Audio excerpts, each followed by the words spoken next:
So, hey guys, I don't know how much time I have on this tablet, and yes, I am on my tablet in the car. I'm sorry I've been MIA. I don't even know for how long. I've just been going through a lot, and my friend's been going through a lot, and I've tried to be there for her. Then it turns out, sweating like a dog in here. Sort of at this random spot here. Probably about 4 days ago, I would say, Kamiley was licking her paw, specifically like in this area, as they all do. Casey and Lexi are notorious for it. They just, I don't know, they just lick their paws. I didn't think anything of it. And as I said before, my eyes really suck these days. Even with contact lenses, even with reading glasses, the only way I can see up close, if I'm reading, if I'm looking at a computer, tablet, phone, anything I want to see, if there's something in their eyes, ears, you know, whatever scenario you want to come up with, is to take my lenses out. So I took them out on Saturday morning because I couldn't really see, and you can't touch her paws. Like, she'll tear your face off. And she's been that way since she was a puppy. Don't touch my paws, don't touch my ass. Barely don't touch my ears. Barely don't touch my eyes. But when it's a right front paw and the mouth is right here, yeah, I don't want to get bit. So I looked at it and it was super red. And that's because she had been licking all night. I couldn't really touch it. I was just afraid I was going to get bit. And then we'd have a whole new slew of problems. So my vets are not open. Vet, should I say. There's a story there. On the weekends, the alternative was a veterinary office that used to be next door to emergency that is no longer there. They moved to a different city, which I just found out. So my only, alternative was to take her to the emergency. So I took her in, and right away we're going to have to sedate her. She was a mess. A mess. I have never seen her this wild, crazy, loud, obnoxious, that they had to put us in a room because she was just out of her mind. Like, and it felt good, like, to see her that way. If we would have went in there and she would have been all docile, however you say it, or all calm, or all, I would have been more worried. But this chick is nuts. So, God, it's hot in here. So by the time we were seen, that was sort of the plan. And then I said, well, what's an alternate plan? Freaking hell. I hate people like, they're minding their own business, but when do you see somebody talking to a tablet? So I didn't want to have her sedated, on a Saturday afternoon, to doctors I don't know, but I've been to that emergency, since I was little. I've been going there with every dog and cat and scenario. And they're very good and they're very nice. And strangely enough, for what I paid, I think it would probably be less than what I'm paying now, which I'll get into. So the alternative plan was to bring her home, soak her foot in Epsom salts, make sure she doesn't lick it. I said I had a sock, I had a baby sock, try to get that on her. That wasn't happening. So I had this self-sticking tape I managed to get on her. I didn't take her in the backyard. I did take her on a short walk, but it was covered, so no dirt or anything could get inside. And I would say she is 98% herself, but it's that 2% that worries me because I know she's in pain. I mean, how would you like having a blister on your foot and you're constantly having to step on it? So it went from, I can actually, this is a rare moment. I don't want to use my phone because they're going to be calling me, God willing, soon. But you can never ever find something when I need it. My apologies. And I don't know how it's going to come across. So this is what it looked like on Saturday afternoon. This is what it looked like on Sunday. A little bit better, in my opinion, but my opinion really doesn't count. And today it was, I want to say, less red, less pink, more skin tone. But when you press on it, you can clearly feel that it's full of fluid, or the doctor at the emergency, it was like, like a pimple. Like we were waiting for the head to come up and we would hope it would burst. So all the crap would come out. She wouldn't need to have it lanced. But, so I called this morning to my veterinary office, and I think I had told you, I'm not sure, forgive me if I'm repeating myself. There are 3 vets. There were 3 vets. 2 of them quit because of the owner management.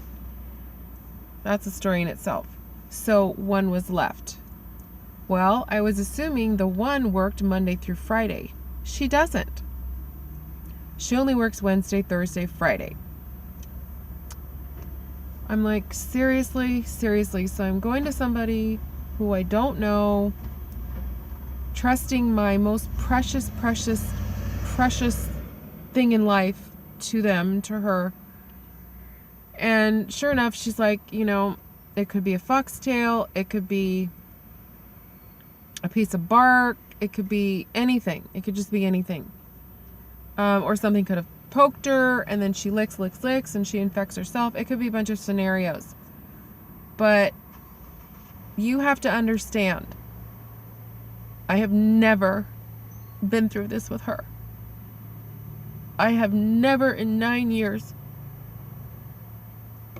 thank you God, that I had to leave her at the vet. Never. I mean, things would have been better, still just as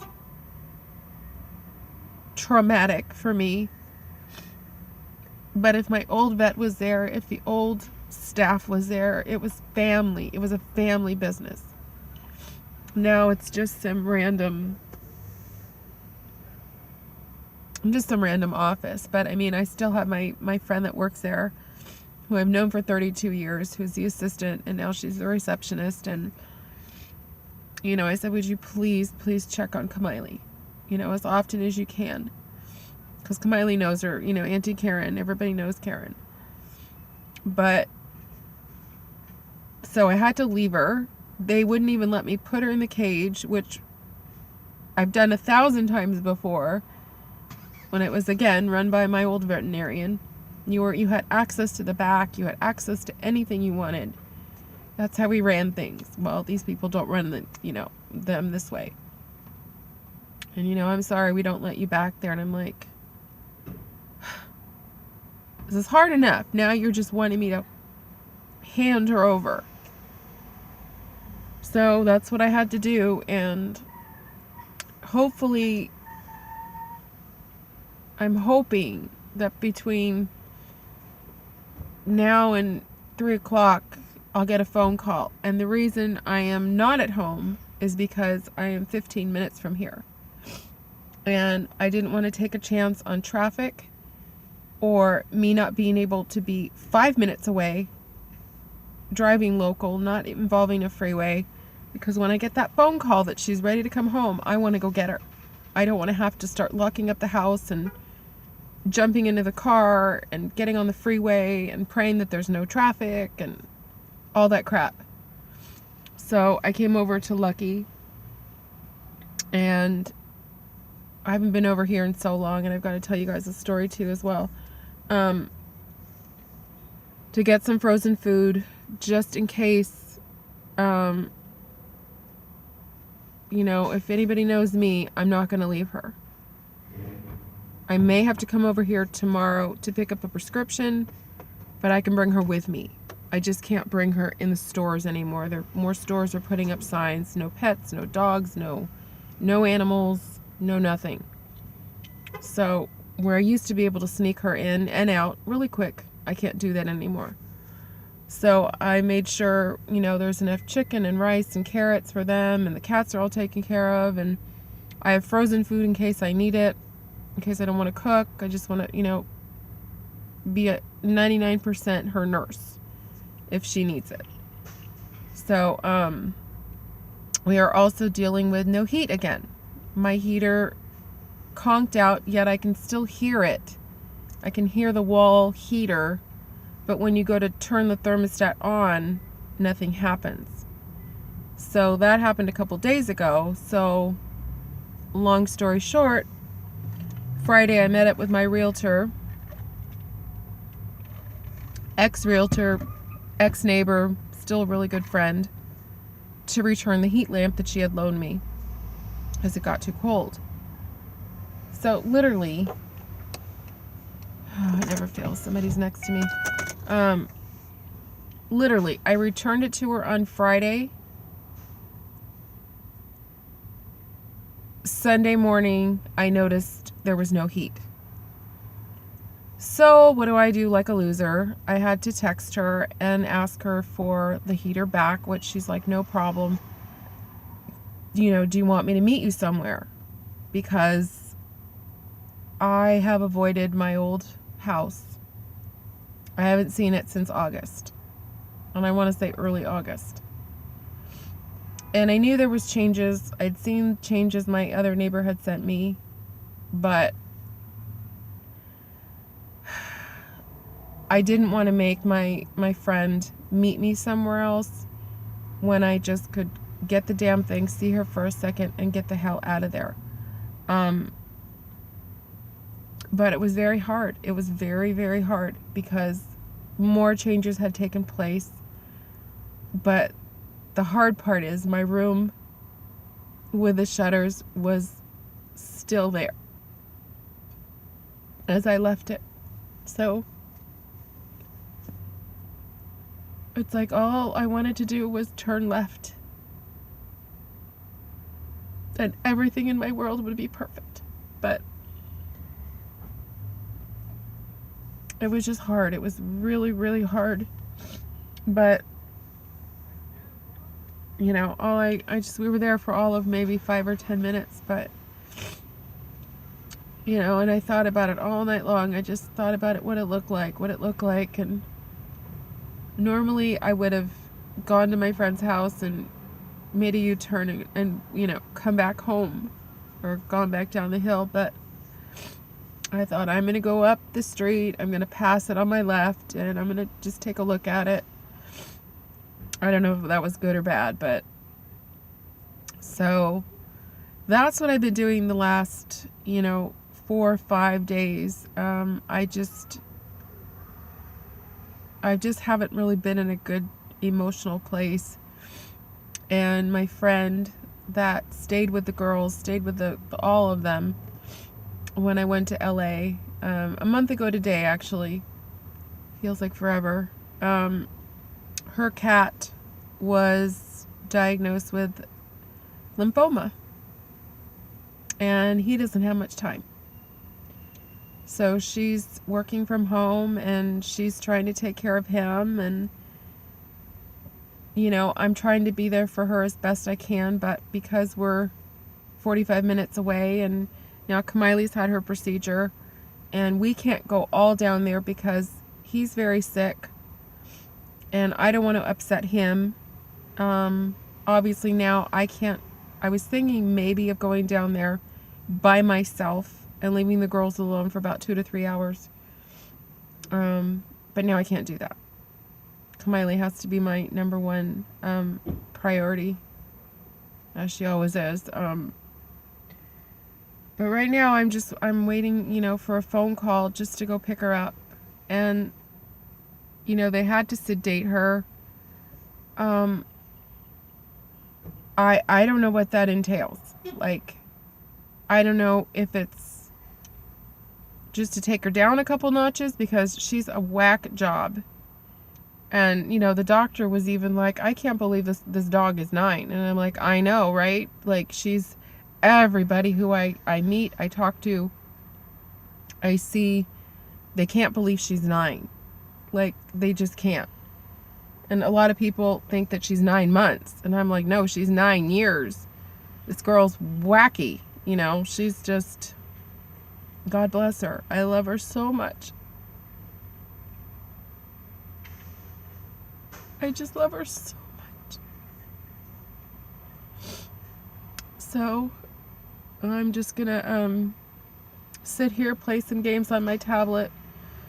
Maybe find somewhere cooler to sit. And a little bit more private and a little closer to the vet. I have an idea where I'm going. But I just wanted to pop in here and give you guys an update. Kathy, if you're watching this, I'm sorry. I haven't had a chance to go to a Dollar Tree. I do need to actually go, but I don't know when that's going to be. So my deepest apologies for not getting that card out to you. And I'll just do it. I'll do it when I can. You'll get it when I get it, and I'll get it to you as soon as possible. But for now, I can't do anything. Strangely enough, I made the decision to put in my electric garage door that's going in on Wednesday. The system, not the door. The doors, you know, everything's there except for the system. I got a really, really, really good deal. And it just brings things into a different perspective, especially days like today, where you just want to pull up to your house, hit the door, and go in and be done. Especially, I don't want to say with a sick dog, but, you know, or you want to get out as quick as you can. I can't do that. And I'm done. I'm done going around in circles and opening doors and locking the garage door with the lock and unlocking it and pulling it, and I'm done. So I think tomorrow and, you know, today we're going to be sticking really close to the house, making sure she's comfortable and not in pain and not walking that much. I hope they didn't have to open it that much. I'm sure there's stitches involved, or maybe it's glue now. I don't know. I don't know how it's going to be wrapped. I don't know what pain medication she's going to be on, if any. I don't know if she's going to be on antibiotics, if any. I don't know anything. All I know is I want her back in my arms and I want to go back home. So please keep us in your prayers, especially her. And I will update you as best I can when I can. Probably tomorrow at some point. But right now I need to bounce off of here. I am running out of storage space on this damn thing as well. But my phone is not holding a charge that well anymore. So I've been using this Yahoo phone bank thing that my friend got me before my trip. And it's just not working very well. So I'm going to plug this baby in and like I said, go relocate somewhere where it's cooler. Okay, that's a good sign. At least it's charging. But so I hope everybody's doing well, and please take care, and just keep me in your prayers like you always do. All right? Take care. Bye.